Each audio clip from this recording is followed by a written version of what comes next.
Hello my dear lovely students, welcome back to my channel Shubham lecturer, myself Shubham Goswami. तो student कैसे हैं आप लोग और कैसी चल रही है आप लोगों की तैयारी। आई होप कि आप सभी बहुत अच्छे होंगे और अपनी तैयारी भी बहुत ही अच्छे से कर रहे होंगे।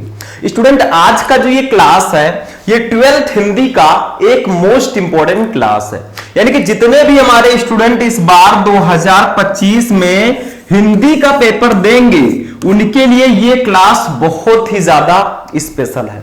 देखिए स्टूडेंट, और सारे सब्जेक्ट तो आप पढ़ ही रहे हैं, साथ में हिंदी के जितने भी टॉपिक हैं मोस्ट इंपॉर्टेंट सबको पढ़ते चलिए, क्योंकि जो हिंदी का पेपर होता है वो पूरे 100 नंबर का आता है और हमें इस बार 100 में 100 लेकर आना है। ये सिर्फ कहते नहीं, हमें करके दिखाना है। कहने को तो कोई भी कह देगा भैया मुझे इस बार टॉपर बनना है, लेकिन कब बनोगे? जब टॉपर वाला काम करोगे, ठीक है। ऐसा नहीं कि बन जाओगे ऐसे ही, आपको मेहनत करना होगा और हम आपके साथ हैं, ठीक है। ठीक, तो देखिए क्लास 12 हिंदी, ये मेनली हिंदी व्याकरण का एक बहुत ही इंपॉर्टेंट क्लास है।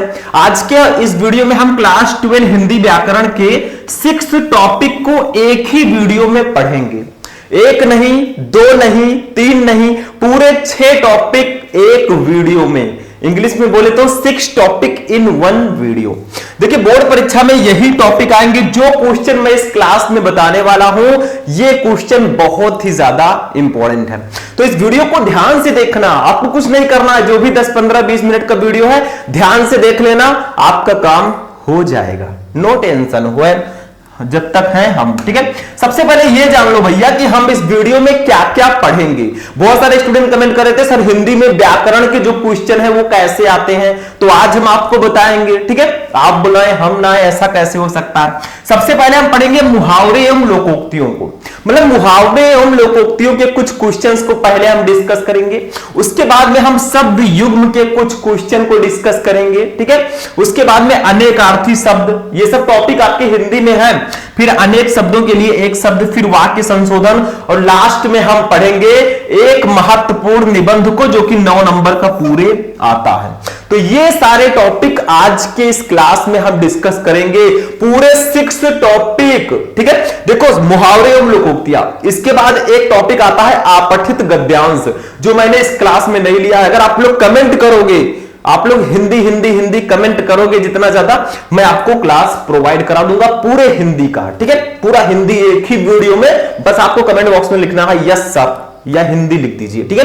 तो मुहावरे एवं लोकोक्तियां सबसे पहले हम पढ़ेंगे, फिर शब्द युग्म, अनेकार्थी शब्द, अनेक शब्दों के लिए एक शब्द, फिर वाक्य संशोधन, फिर महत्वपूर्ण निबंध। ये सारे टॉपिक एक वीडियो में, ऐसा क्लास बार बार नहीं मिलेगा, तो हम टाइम वेस्ट करेंगे नहीं। टाइम बहुत क्रूशियल है आप सभी के लिए, ठीक है, बहुत इंपॉर्टेंट है। तो चलिए स्टार्ट करते हैं। सबसे पहला टॉपिक हमारा आता है मुहावरे एवं लोकोक्तियां। जैसे मुहावरे आप लोग सुनते होंगे, ठीक है, कहां राजा भोज कहां गंगू थेली, ठीक है। ऐसे बहुत सारे लोकोक्तियां हैं, मुहावरे हैं जो आपको पढ़ने होते हैं। हम यहां पे सबसे पहला ऐसे क्वेश्चन आपका रहेगा, देखो कोल्हू का बैल बनना, इतना ही क्वेश्चन दिया रहेगा। जो ग्रीन से लिखा है सिर्फ इतना ही आपके पेपर में दिया जाएगा। जो ये लिखा है और ये लिखा है ये हमें लिखना होगा। उसमें लिखा रहेगा निम्नलिखित में से किसी एक मुहावरे का अर्थ लिखकर वाक्य प्रयोग करो। तो आपको मुहावरा तो इतना दिया जाएगा, कोल्हू का बैल होना, अर्थ आपको लिखना है, वाक्य प्रयोग आपको करना है। तो देखो कोल्हू का बैल बनना, इसका अर्थ होगा दिन रात काम करना। कोल्हू का बैल बनना मतलब दिन रात काम करना। फिर यहां पे एक हेडिंग डालना है, वाक्य प्रयोग डाल दीजिएगा, शायद यहां पे पढ़ा नहीं है, वाक्य प्रयोग, ठीक है, ऐसे हेडिंग डाल देना खूब अच्छे से। तो देखो वाक्य प्रयोग हम लोग करेंगे। तो देखो गरीब व्यक्ति हमेशा कोल्हू के बैल की तरह काम करते हैं। जो गरीब व्यक्ति होते हैं, बहुत ज्यादा जो पुअर होते हैं, वो हमेशा कोल्हू के बैल की तरह काम करते हैं। क्या उनको अच्छा लगता है? नहीं, उनको बिल्कुल भी अच्छा नहीं लगता कि हम इतना काम करें, लेकिन मजबूरी है। अगर पेट पालना है, खुद की फैमिली को चलाना है, तो भाई उनको काम तो करना ही पड़ेगा, क्योंकि उन्होंने पढ़ाई नहीं की, आज वो गरीब है, ठीक है। इसीलिए कहता हूं मन लगाकर पढ़ लो, नहीं तो ऐसे ही काम करना पड़ेगा कोल्हू के बैल की तरह, ठीक है। तो गरीब व्यक्ति हमेशा कोल्हू के बैल की तरह काम करते हैं।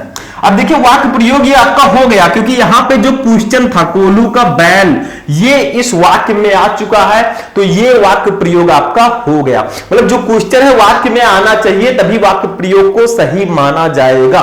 ठीक है, तो आपको दिया जाएगा कि मुहावरे का अर्थ लिखकर वाक्य प्रयोग करो, तो मुहावरा आपका था कोल्हू का बैल बनना, अर्थ हमने लिखा दिन रात काम करना, ये आपको लिखना होगा। फिर वाक्य प्रयोग हेडिंग डालना और लिखना, गरीब व्यक्ति हमेशा कोल्हू के बैल की तरह काम करते हैं। अब बहुत सारे स्टूडेंट कहेंगे सर मैं यही वाला लिखूं, कोई जरूरी है? कोई जरूरी नहीं है कि आप यही लिखें जो मैं बता रहा हूं, आप दूसरा वाक्य भी लिख सकते हैं, लेकिन लेकिन लेकिन ये आपका वाक्य प्रयोग सही से होना चाहिए, क्वेश्चन आपके वाक्य में आना चाहिए। ठीक है, दूसरा देखो, दूसरा है करवटे बदलना। इसका अर्थ होता है चिंता के कारण नींद ना आना। मतलब करवटे बदलना अर्थ चिंता के कारण नींद ना आना। भैया इधर से इधर बिस्तर से उधर करवटे बदल रहे हैं, इसका मतलब चिंता है। ठीक है, तो वाक्य प्रयोग हेडिंग डाल देना, यहां पे वाक्य प्रयोग हेडिंग जरूर डालना। ठीक है, तो देखो राहुल का 10वीं कक्षा का रिजल्ट अच्छा ना होने के कारण वो रात भर करवटे बदलता रहा। भैया एक है राहुल, ठीक है, वो अच्छे से पढ़ाई नहीं किए पूरे साल, जब 10-15 दिन बोर्ड एग्जाम बचा, अब तो हम ये पढ़ लेंगे वो पढ़ लेंगे, ये इतना नंबर ले आएंगे। ठीक है, बाद में पता चला कि उसका रिजल्ट अच्छा नहीं आया। ठीक है, तो रात भर करवटे बदलता रहा। तो मेहनत करो, नहीं तो आपको भी रात भर करवटे बदलना पड़ेगा, इधर से उधर उधर से इधर, अगर अच्छा नंबर नहीं आया तो। ठीक है, और पड़ोसियों के ताने अलग से। तो राहुल का 10वीं कक्षा का रिजल्ट अच्छा ना होने के कारण वो रात भर करवटे बदलता रहा। तो देखो करवटे बदलना इस वाक्य में आ गया, आपका वाक्य प्रयोग बिल्कुल सही है। अब राहुल की जगह पर संजय कर सकते हैं, शिवम कर सकते हैं, शुभम कर सकते हैं, कुछ भी कर सकते हैं। ठीक है, तो ये आपका वाक्य प्रयोग बिल्कुल सही होगा। नाम ने क्या रखा है, ठीक है, समझ में आया? तो ये आपका वाक्य प्रयोग बिल्कुल सही होगा। आगे बढ़ते हैं, जैसे कहा नहीं गया है, देखो नाम है दीपक, देखो नाम है राजा और गांव का सबसे गरीब व्यक्ति है। ठीक है, नाम है दीपक, पता नहीं कितने को अंधेरों में रखकर वो घूम रहा है। ठीक, तो नाम में कुछ नहीं रखा है। तीसरा मुहावरा छक्के छुड़ाना, इसका अर्थ होता है परास्त करना। छक्के छुड़ाने का मतलब परास्त करना। जैसे हमारी इंडियन टीम ने T20 वर्ल्ड कप के फाइनल में साउथ अफ्रीका के छक्के छुड़ा दिए। ठीक है, मतलब जीत गए, टीम इंडिया जीत गई T20 वर्ल्ड कप। बहुत खुशी हुई हमको, क्योंकि बहुत दिनों का इंतजार था। ठीक है, मैं भी बहुत खुश था उस दिन, क्यों नहीं होगा, वी आर इंडियंस। ठीक है, वाक्य प्रयोग देखो, भारत ने विश्व कप क्रिकेट के पहले ही मैच में पाकिस्तान के छक्के छुड़ा दिए। बिल्कुल सही है, T20 वर्ल्ड कप ही ले लो, फर्स्ट मैच में ही पाकिस्तान को हरा दिया उन्होंने। वही एग्जांपल मैं यहां पे ले रहा हूं। ठीक है, या आप ये भी लिख सकते हैं कि भारतीय सेना ने पाकिस्तानी सेना के छक्के छुड़ा दिए। ठीक है, जो आपकी इच्छा। तो भारत ने विश्व कप क्रिकेट के पहले ही मैच में पाकिस्तान के छक्के छुड़ा दिए, बस वाक्य प्रयोग हो गया। चौथा, जल्दी जल्दी करते हैं, हमें 6 टॉपिक पढ़ना है भैया, 6 टॉपिक ध्यान से पढ़ना। नींद आ रही होगी, पानी वानी का छींटा मार लेना, थोड़ा पी लेना पानी, नींद नहीं आएगी। ठीक है, जले पर नमक छिड़कना, इसका अर्थ होता है दुखी व्यक्ति को और दुखी करना। जले पर नमक छिड़कना मतलब कहीं पे जले हैं तो उस पर अगर नमक छिड़का जाए तो और ज्यादा जलन होती है, तो वही दुखी व्यक्ति को और ज्यादा दुखी करना। वाक्य प्रयोग देखो, रमेश सड़क पर गिरकर चोट से ग्रसित था, तभी सुरेश उस पर हंसकर जले पर नमक छिड़कने लगा। ठीक है, जैसे हमारे इंडिया में कहते नहीं है कि अगर एक्सीडेंट किसी का हो जाता है तो लोग कहते हैं और चलाओ तेज गाड़ी। ठीक है, यही अमेरिका में हो जाता है, ओ माय गॉड ये क्या हो गया। ठीक है, तो यही चीज है। तो यही आपका है, रमेश सड़क पर गिरकर चोट से ग्रसित था, तभी सुरेश उस पर हंसकर जले पर नमक छिड़का। वो बेचारा वैसे ही चोट से परेशान है और सुरेश भैया हंस रहे हैं ही। ठीक है, तो ये आपका हो गया मुहावरे। इसमें मैंने मुहावरे लिया था, लोकोक्ति नहीं लिया था, तो उसको हम आगे आपको बताएंगे। नेक्स्ट टॉपिक पे चलते हैं, नाम है इनका शब्द युग्म। इस टॉपिक का नाम है शब्द युग्म, इसका मतलब 2 शब्दों का जोड़ा। अभी देखना कैसे, जैसे आदि, आदि इसका सही अर्थ क्या होगा, ध्यान से समझना इसको। देखो आदि, आदि आपको करना क्या है, इसका सही मीनिंग बताना। जैसे देखो आदि का अर्थ क्या होगा और आदि का अर्थ क्या होगा, जो पहले उसका अर्थ पहले होगा, जो बाद में उसका अर्थ बाद में होगा। इसका सही मीनिंग हमें ढूंढना होता है, तो चलिए ढूंढते हैं। का है सब और आत वाला, खा है प्रारंभ और आदत वाला, गा है मूल्य रहित और मूलभूत, घा है अधिक मूल्य वाला और मूर्ख। तो देखो भैया इसका जो राइट आंसर होगा वो हो जाएगा खा, प्रारंभ और आदत वाला। आदि का मतलब होता है प्रारंभ, कहा नहीं जाता आदि से अंत तक, मतलब प्रारंभ से अंत तक। तो आदि का मतलब प्रारंभ, आदि का मतलब आदत वाला, मैं इसका आदि हूं, मैं पढ़ाने का आदि हूं, आप पढ़ने के आदि हैं, मतलब आदत वाला। ठीक है, तो ये खा वाला ऑप्शन सही होगा। आदि का मतलब प्रारंभ, आदि का मतलब आदत वाला, जो पहले उसका अर्थ पहले लिखा जाएगा, जो बाद में उसका अर्थ बाद में, बस हो गया। समझ में आ रहा है? नेक्स्ट आपको सही ऑप्शन चूज करके अपनी कॉपी में लिखना होगा बोर्ड एग्जाम में। भित्ति भीत, इसका सही अर्थ क्या होगा? भित्ति भीत, देखो का है भक्ति और भाग्य, खा है द्वार और दीवार, गा है दीवार और डरा हुआ, घा है बाहर और भीतर। तो भित्ति और भीत का राइट आंसर क्या होगा? दीवार और डरा हुआ। मतलब भित्ति का मतलब दीवार, भीत का मतलब डरा हुआ। तो ऑप्शन नंबर ग आपका बिल्कुल सही होगा। नेक्स्ट चलते हैं। आप लोग ध्यान से समझा करो एक एक क्वेश्चन को, इसमें कुछ भी फिक्स नहीं है जो मैं बताने वाला बता रहा हूं। इसमें आपको ज्यादा से ज्यादा क्वेश्चंस को पढ़ना है, तभी बहुत अच्छा नंबर आप ला पाएंगे। वैसे 40 मोस्ट इंपोर्टेंट टॉपिक मैंने कुछ ऐसे टॉपिक है, 40 नंबर के लगभग टॉपिक हिंदी में होते हैं जो फिक्स होते हैं। उसके लिए मैंने एक क्लास आपको प्रोवाइड करा दिया। अगर यूट्यूब पे सर्च करोगे class 12 Hindi important topic Shubham lecturer, तो आपको वो क्लास मिल जाएगा। उसमें जो भी फिक्स होता है सब कुछ मैंने बता रखा है, पूरे हिंदी का हमने ऑपरेशन किया था।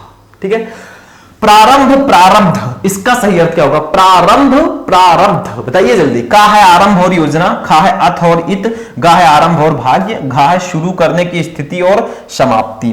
तो इसका होगा आरंभ और भाग्य। मतलब प्रारंभ का मतलब आरंभ, स्टार्टिंग, और प्रारब्ध का मतलब भाग्य। तो ऑप्शन नंबर गा राइट होगा। ठीक है, नेक्स्ट क्वेश्चन, क्वेश्चन नंबर 4 पे चलते हैं हम लोग। देखो सकल सकल दोनों पढ़ने में सेम है, सिर्फ सा का डिफरेंस है।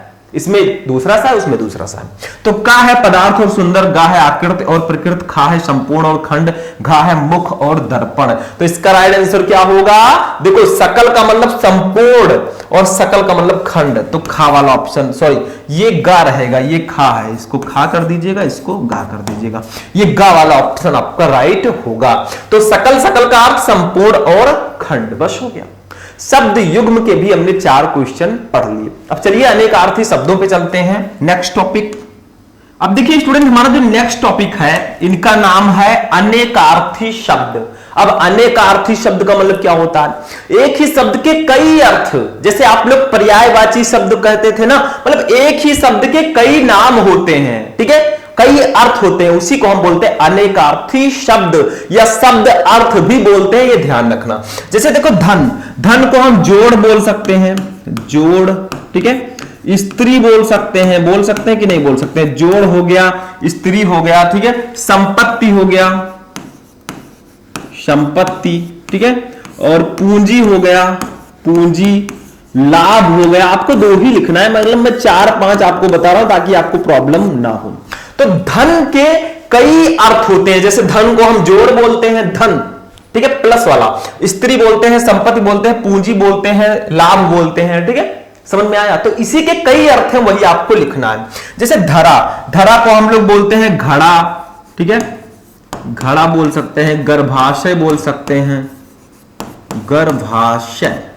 ठीक है, धरा को हम लोग गर्भाशय बोल सकते हैं। पृथ्वी, पृथ्वी को भी धरा कहा जाता है। तो ये इसके कई नाम होते हैं, वही आपको यहां पे लिखना होता है। नेक्स्ट हम लोग देखते हैं, एक एक करके सबको जानेंगे। धर्म, धर्म को हम क्या क्या बोलते हैं बताइए? धर्म हमारा एक पर्टिकुलर रिलीजन है। देखो धर्म को हम लोग बोलते हैं संप्रदाय, संप्रदाय। ठीक है, और भी इसके नाम है धर्म के, जैसे स्वभाव, स्वभाव, कर्तव्य, कर्तव्य भी बोलते हैं इसी को। ठीक है, प्रकृति भी बोलते हैं, प्रकृति। ठीक है, तो ये हम लोग बोलते हैं धर्म को। धर्म के कई नाम है, संप्रदाय, स्वभाव, कर्तव्य, प्रकृति। धारा को हम लोग क्या क्या बोलते हैं इसको समझिए। धारा को हम लोग संतान भी बोल सकते हैं, संतान। ठीक है, सेना बोल सकते हैं, सेना। नियम, नियम। झुंड, झुंड बोल सकते हैं। ठीक है, और धार बोल सकते हैं। तो इतने सारे नाम हैं, एक शब्द के कई अर्थ होते हैं। जैसे धन को हम जोड़, स्त्री, संपत्ति, पूंजी, लाभ, धरा को घरा, गर्भाशय, पृथ्वी, धर्म को संप्रदाय, स्वभाव, कर्तव्य, प्रकृति, और धारा को संतान, सेना, नियम, झुंड, धार।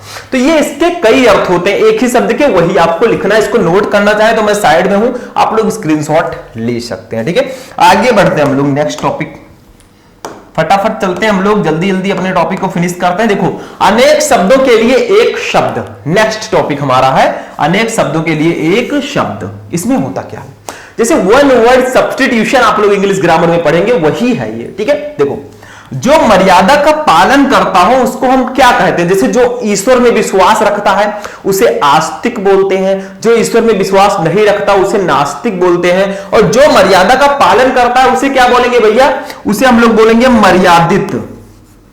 मर्यादित, एक वर्ड में जो मर्यादा का पालन करेगा उसे हम लोग मर्यादित बोलेंगे। यही है अनेक शब्दों के लिए एक शब्द। ठीक है, दूसरा, संयम से और कम बोलने वाला या जो कम बोलता हो उसको क्या कहेंगे, मतलब जो कम बोलता हो या संयम से जो बोलता हो उसको हम लोग बोलेंगे भैया मितभाषी। मितभाषी मतलब कम बोलने वाला, या संयम से और कम बोलने वाला उसको हम लोग मितभाषी बोलते हैं। ये सब ध्यान रखना, छोटी छोटी चीजें हैं। आगे बढ़ते हैं नेक्स्ट टॉपिक, मोक्ष की इच्छा रखने वाला। मोक्ष की इच्छा रखने वाला, ये वाला मोक्ष नहीं, मोक्ष जिसको बोलते हैं हम लोग, ठीक है, उसको बोलते हैं मुमुक्षु। मोक्ष की इच्छा रखने वाला उसको हम लोग बोलते हैं मुमुक्षु, एक वर्ड में। ठीक है, ये याद रखना, थोड़ा टफ है आप सभी के लिए लेकिन याद रहेगा। चौथा, संयम से और कम खर्च करने वाला। कुछ लोग होते हैं, जैसे आप लोग का फ्रेंड सर्कल होगा तो उसी दोस्त में एक दो दोस्त ऐसे होंगे जो बहुत कम पैसे खर्च करते हैं। अरे दोस्त चल रहा है भाई, इसी के साथ निकल लेते हैं, ठीक है, काम हो जाएगा, कम खर्चा लगेगा, तो ऐसा होता है। लेकिन दोस्ती में सब चलता है। तो संयम से और कम खर्च करने वाला उसको बोलते हैं मितव्ययी। क्या बोलते हैं, मितव्ययी। मतलब संयम से और कम खर्च करने वाले को हम बोलेंगे मितव्ययी, मतलब व्यय, मित, कम खर्च करने वाला, मितव्ययी। ठीक है, आगे बढ़ते हैं नेक्स्ट टॉपिक। नेक्स्ट टॉपिक है वाक्य संशोधन। ये क्या होता है भैया, इसको समझ लेते हैं थोड़ा सा। देखो इसमें होगा क्या वाक्य संशोधन में, जैसे फर्स्ट वाला देखो, अशुद्ध। जैसे इसमें क्या होगा, कल वह परीक्षा में नहीं बैठा, ये वाक्य है और ये अशुद्ध वाक्य है, मतलब ये सही नहीं है, ये अशुद्ध है। इसी को शुद्ध करके लिखना होता है, ये अशुद्ध नहीं लिखा रहेगा लेकिन ऐसे रहेगा, कल वह परीक्षा में नहीं बैठा। वाक्य संशोधन का मतलब ही होता है वाक्यों को शुद्ध करके लिखना, उसमें गलती होती है उसी को सही करके आपको लिखना होता है। तो देखो, वह कल परीक्षा में नहीं बैठा, इसमें गलती क्या है, देखो पहले सब्जेक्ट रहेगा, पहले कर्ता रहेगा, तो कौन परीक्षा में नहीं बैठा, वह, तो वह पहले होना चाहिए, वो इस प्रकार से ये वाक्य होगा। देखो ध्यान से समझो, ये रहेगा वह तब कल रहेगा, ठीक है, वह कल परीक्षा में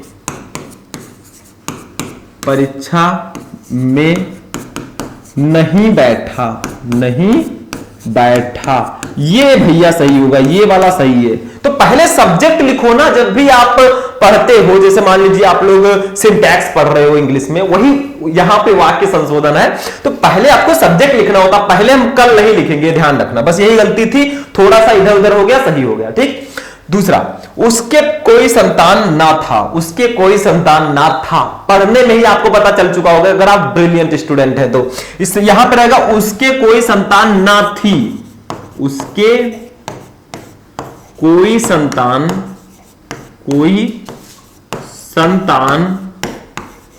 ना थी, ना था नहीं रहेगा, ना थी रहेगा, बस इतनी सी गलती थी, सही करके लिख दो, काम हो जाएगा। ठीक है, आगे बढ़ते हैं, इसको नोट कर सकते हैं आप लोग साइड में। ठीक है, आगे बढ़ते हैं हम लोग, फटाफट स्क्रीनशॉट ले लिया करो, आप लोग ब्रिलियंट स्टूडेंट हो, यू आर ब्रिलियंट। ठीक है, उसने मेरे को 20 रुपए दिया है, उसने मेरे को 20 रुपए दिया है, नहीं भैया मेरे को नहीं, मुझको रहेगा। ठीक है, तो यहां पे रहेगा उसने मुझे 20 रुपए दिया है, इस तरह रहो। और उसने मेरे को क्या है, उसने मुझे 20 रुपए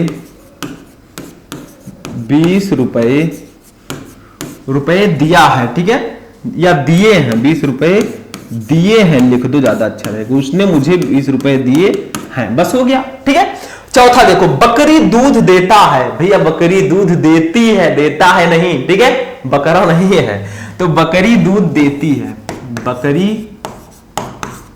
दूध देती है, ठीक है।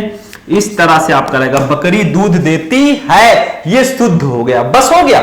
वाक्य संशोधन भी हो गया, 4 क्वेश्चन हमने पढ़ लिया। अब एक हमारा लास्ट टॉपिक आएगा जो कि होगा निबंध। चलिए उसको भी देखते हैं। नेक्स्ट टॉपिक देखिए स्टूडेंट, हमारा जो नेक्स्ट टॉपिक है इनका नाम है निबंध, ठीक है। निबंध आपके हिंदी के पेपर में टोटल 9 मार्क्स का आता है, पूरे 9 नंबर का भैया। तो आज के इस वीडियो में मैं एक ऐसे टॉपिक पर निबंध बताऊंगा। देखो 3 निबंध मैं आपको ऑलरेडी बता चुका हूं। आज हम पढ़ेंगे इंटरनेट, अभिशाप या वरदान। जो इंटरनेट है जिसका यूज करके आप पढ़ रहे हैं, जिसका यूज करके हम आपको पढ़ा रहे हैं, ये वरदान है या अभिशाप है। जैसे इंटरनेट हमारे लिए वरदान तो है ही, लेकिन अभिशाप क्यों है, मतलब अच्छा भी है बुरा भी है, वही आपको उसी पर निबंध लिखना है। तो मैंने आपको बताया था निबंध लिखते समय सबसे पहला हेडिंग होगा प्रस्तावना, ठीक है। प्रस्तावना हेडिंग सबसे पहला, लास्ट वाला हेडिंग उपसंहार, ठीक है। प्रस्तावना के बाद जिस टॉपिक पर आप निबंध लिख रहे हैं उससे रिलेटेड आपको हेडिंग लिखना है। तो देखो प्रस्तावना में क्या लिखना है, आज के युग में इंटरनेट की दुनिया ने लोगों को इतना अधिक प्रभावित कर दिया है कि लोग ज्ञान प्राप्ति के अतिरिक्त खेलने, पढ़ने, संगीत सुनने, चित्रकारी करने तथा अपने अनेक अन्य उद्देश्यों को पूरा करने के लिए इंटरनेट का सहारा लेते हैं। यह विज्ञान एक चमत्कार लगता है जिसने संचार में गति एवं विविधता लाकर पूरी दुनिया को परिवर्तित कर दिया। भैया हम इंटरनेट के द्वारा खेलते भी हैं गेम, ठीक है, लेकिन हम नहीं खेलते, ना ही आप खेलें। पढ़ाई पे ध्यान दो, थोड़ा बहुत एंटरटेनमेंट होने लगे। संगीत भी सुनते हैं, पढ़ते भी हैं, चित्रकारी भी करते हैं, सब कुछ करते हैं और हम आपको पढ़ाते भी हैं, ठीक है। तो ये सिर्फ इंटरनेट है, वही आपको प्रस्तावना में लिखना होता है। आखिर क्या है इंटरनेट का अंग, देखो सूचना एवं अन्य इलेक्ट्रॉनिक संसाधनों को साझा करने के लिए विभिन्न संचार माध्यमों से आपस में जुड़े कंप्यूटरों एवं अन्य इलेक्ट्रॉनिक उपकरणों का समूह कंप्यूटर नेटवर्क कहलाता है और इन्हीं कंप्यूटर नेटवर्कों का विश्व स्तरीय नेटवर्क इंटरनेट है, ठीक है। यही इंटरनेट है। मतलब इंटरनेट है क्या, इंटरनेट का प्रसार कैसे होता है। देखो शीत युद्ध के दौरान वर्ष 1969 में अमेरिका के प्रतिरक्षा विभाग ने युद्ध की स्थिति में अमेरिका सूचना संसाधनों के संरक्षण एवं आपस में सूचना को साझा करने के उद्देश्य से पहली बार कुछ कंप्यूटरों को एक नेटवर्क अर्पानेट, ठीक है, की स्थापना की। मतलब सबसे पहले 1969 में ही अमेरिका में एक युद्ध के दौरान इसकी खोज हुई थी, ठीक है। आगे देखो कि इसी संकल्पना के आधार पर अन्य कंप्यूटर नेटवर्कों का निर्माण हुआ जो आगे चलकर विश्व स्तरीय नेटवर्क इंटरनेट के रूप में तब्दील हो गया। मतलब जब युद्ध हो रहा था अमेरिका में, तो अमेरिका ने सूचना पहुंचाने के लिए कुछ कंप्यूटर नेटवर्क बनाए, वही कंप्यूटर नेटवर्क आगे चलकर इंटरनेट हो गया भाई, ठीक है। उसका जाल, आगे बढ़ते हैं नेक्स्ट। ये सब हेडिंग जितना अच्छा आप डालोगे निबंध में उतने अच्छे नंबर आएंगे भैया, ध्यान रखना। लेकिन हेडिंग डाल के ही मत आना है, उसमें लिखना भी अच्छे से, ठीक है। अमेरिका में इंटरनेट से जुड़े लोगों की संख्या सर्वाधिक है जो पूरे विश्व का लगभग 20% है।